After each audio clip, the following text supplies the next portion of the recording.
நாடாளுமன்றத்திற்கு தான் குட்பை சொல்லிவிட்டு வந்துவிட்டதாக மதிமுக பொதுச் செயலாளர் வைகோ தெரிவித்துள்ளார். நேற்றோடு அவரது பதவிக்காலம் முடிந்ததை அடுத்து சென்னை திரும்பிய அவர் விமான நிலையத்தில் செய்தியாளர்களை சந்தித்தார்.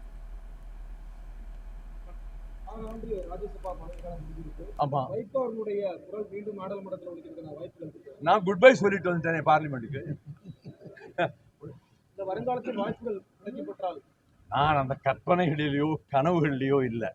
என் கடமையை நான் செய்திருக்கிறேன். அந்த நாடாளுமன்றத்தில் அத்தனை தலைவர்களும் கட்சிக்காரர்களும் என்னை மிகவும் நேசிக்கக்கூடியவர்கள்.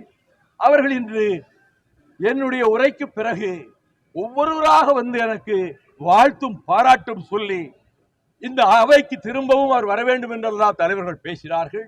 நான் அதற்கு அவர்களிடத்தில் எந்த பதிலும் சொல்லவில்லை.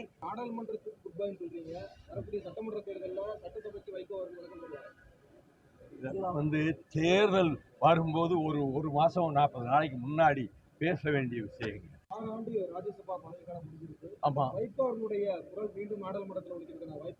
நான் குட் பை சொல்லிட்டு வந்துட்டேன் பார்லிமெண்ட்டுக்கு.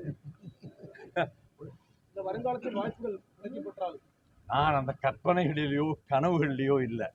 என் கடமையை நான் செய்திருக்கிறேன். அந்த நாடாளுமன்றத்தில் அத்தனை தலைவர்களும் கட்சிக்காரர்களும் என்னை மிகவும் நேசிக்கக்கூடியவர்கள்.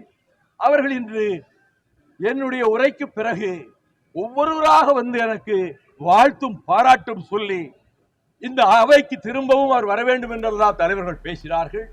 நான் அதற்கு அவர்களிடத்தில் எந்த பதிலும் சொல்லவில்லை.